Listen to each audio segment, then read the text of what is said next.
इस वाले वीडियो में मैं आपको एन के बगरोडिया सेकेंड क्लास 2023 टू 24 बैच के बारे में की जो बुक है सेकेंड क्लास की चैप्टर 7 के बारे में बताऊंगी। चैप्टर नंबर 7 तीन मूर्ख यानी कि तीन बेवकूफ़। ठीक है, हम बेवकूफ़ को मूर्ख भी कहते हैं। एक बार बादशाह अकबर ने बीरबल को आदेश दिया, मतलब कि ऑर्डर दिया कि राज्य से तीन महामूर्ख ढूंढ कर लाओ। मतलब कि जितने ये पूरा राज्य में लोग हैं, जो तीन सबसे बड़े बेवकूफ़ हैं, उसे आप लेकर आ जाओ। तो बोला है महामूर्ख को ढूंढ के लाओ। राजा की आज्ञा मानकर बीरबल चले गए। वे कुछ दूर ही गए थे कि एक घुड़सवार मिला। वह घोड़े पर बैठा चला आ रहा था। उसके सिर पर लकड़ियों का गट्ठर था, यानी कि लकड़ियों को बांधकर एक मुट्ठी बोझा जैसा बांधा हुआ था, तो उसको गट्ठर कहते हैं। बीरबल ने पूछा, अरे यह गट्ठर सिर पर क्यों रखा है, घोड़े पर क्यों नहीं? क्योंकि उसके पास तो घोड़े था ना, उसके पीठ पे वो रख सकता था, फिर भी वो अपने सर पे रखे हुए आ रहा था। वह आदमी बड़ी ही मासूमियत से बोला, घोड़ा बहुत कमज़ोर है। दीवान जी, उसने बीरबल को दीवान जी बोला, इतना कमज़ोर है कि मैं इसके पीठ पे नहीं ये लकड़ी का वजन रख सकता हूँ।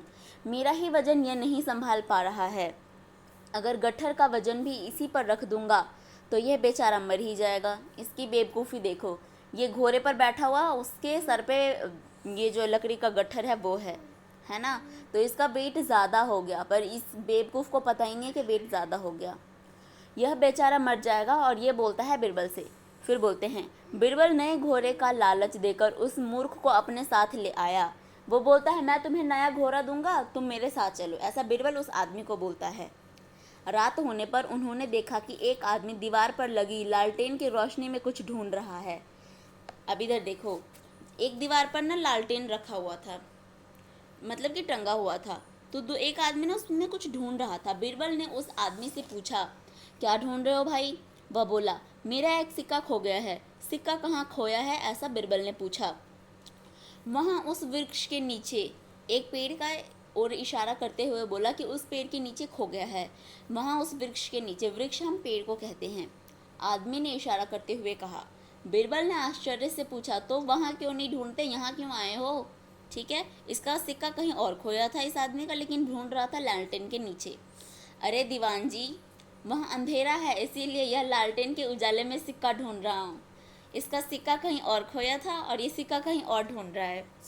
आदमी सहज स्वर से बोला। बीरबल समझ गए कि यह तो मूर्खों का ही मूर्ख है, मतलब कि इसका सिक्का तो मान लो बहुत दूर खोया था, पर यह आया यहाँ ढूंढने के लिए है, उसे तो पता ही नहीं था। फिर वे उसे ज़्यादा सिक्के देने का लालच देकर अपने साथ ले आए। बीरबल ने कहा, तुम्हारा एक सिक्का खोया है ना, मैं तुम्हें बहुत सारे सिक्के दूंगा, तुम मेरे साथ चलो। फिर वो आदमी बीरबल के साथ चला जाता है। फिर बीरबल उन दिनों दोनों को लेकर उसी समय बादशाह अकबर के पास पहुँचे और उनके कारनामे बताए कि ये दोनों बेवकूफ़ है, महामूर्ख है, इन दोनों को मैं लाया हूँ। बादशाह बोले, ये तो सिर्फ दो है, लेकिन तीसरा कहाँ है? ऐसा राजा ने बीरबल से बोला। मूर्ख लाने को कहा था। जहाँ पना बोला, बाकी एक मूर्ख भी यही है, बीरबल ने कहा। बादशाह यानी कि राजा चौंकर इधर उधर देखने लगा, पर उन्हें कोई भी नहीं दिखा। वे बोले, अरे बीरबल, तीसरा मूर्ख कहाँ है? बीरबल ने झुककर कहा, गुस्ताखी माफ हो जहाँ पना, तीसरा मूर्ख मैं हूँ, जो ऐसा फालतू काम कर रहा हूँ। बीरबल की बात सुनकर बादशाह अकबर खिलखिलाकर हंस पड़े, मतलब कि जोर से हंस पड़े। जोर से हंसने को हम खिलखिलाकर हंसना कहते हैं। ठीक है, फिर उन्होंने दोनों मूर्खों को इनाम देकर भेज दिया और बीरबल की हाजिर जवाबी देकर उन्हें भी उपहार दिया, क्योंकि ऐसे उल्टे सीधे काम इसके राज्य में होते ही रहते थे और बीरबल उनको सही आइडिया दिया करते थे।